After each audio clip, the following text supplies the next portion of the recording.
मोनी कुमारी जिंदाबाद जिंदाबाद जिंदाबाद। मोनी कुमारी जिंदाबाद जिंदाबाद जिंदाबाद। आपका मुखिया कैसा हो मोनी कुमारी जैसा हो।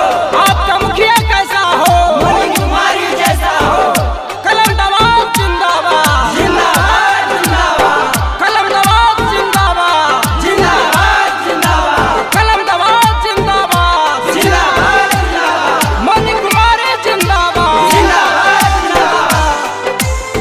Shivangi recording studio Rajgir. हमारा मोनी कुमारी दीदी के जिताई दिहा, मुखिया बनाई दिहा हो। हमारा मोनी कुमारी दीदी के जिताई दिहा, मुखिया बनाई दिहा हो। अब की विजय के माला इनके गले पहनाई दिहा, मुखिया बनाई दिहा हो। हमारा मोनी कुमारी दीदी के जिताई दिहा, मुखिया बनाई दिहा हो। अब की विजय के माला इनके गले पहनाई दिहा, मुखिया बनाई दिहा हो।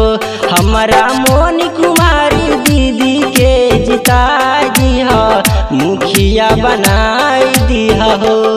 नधारी पंचायत की जनता जिंदाबाद जिंदाबाद जिंदाबाद। नधारी पंचायत की जनता जिंदाबाद जिंदाबाद जिंदाबाद। नधारी पंचायत की जनता जिंदाबाद जिंदाबाद जिंदाबाद। मोनी कुमारी को जिताएंगे जिताएंगे जिताएंगे। आज हर लोग बारे इनके ही साथ में, सही नेता चुनल बाटे तोहरे ही हाथ में हो। अब ले ऊंचा कैले नधारी के नाम हो। क्षेत्र खातिर कोइल चाह तारे कुछ काम हो। भैया हो पोलिंग बूथ पे जाके, पोलिंग बूथ पे कलम दबात पे बटन दबा दिहा, मुखिया बनाई दिहा हो। हमारा मोनी कुमारी दीदी के जिताई दिहा, मुखिया बनाई दिहा हो। मोनी कुमारी को जिताएंगे जिताएंगे जिताएंगे। मोनी कुमारी को जिताएंगे जिताएंगे जिताएंगे।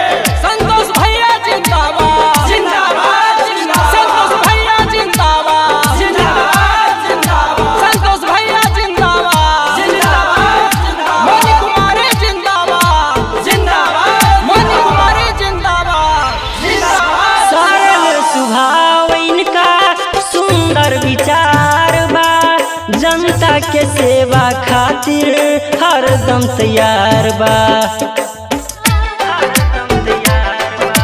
हो। सरल स्वभाव इनका सुंदर विचार बा, जनता के सेवा खातिर हरदम तैयार बा। ए चचा सुना ना बतिया प्रीतम जी के, लजिया संगम रह के भैया तू बचाई दिया, मुखिया बनाई दिया हो। हमारा मोनी कुमारी दीदी के जिताई दिया, मुखिया बनाई दिया हो। Shivangi recording studio Rajgir.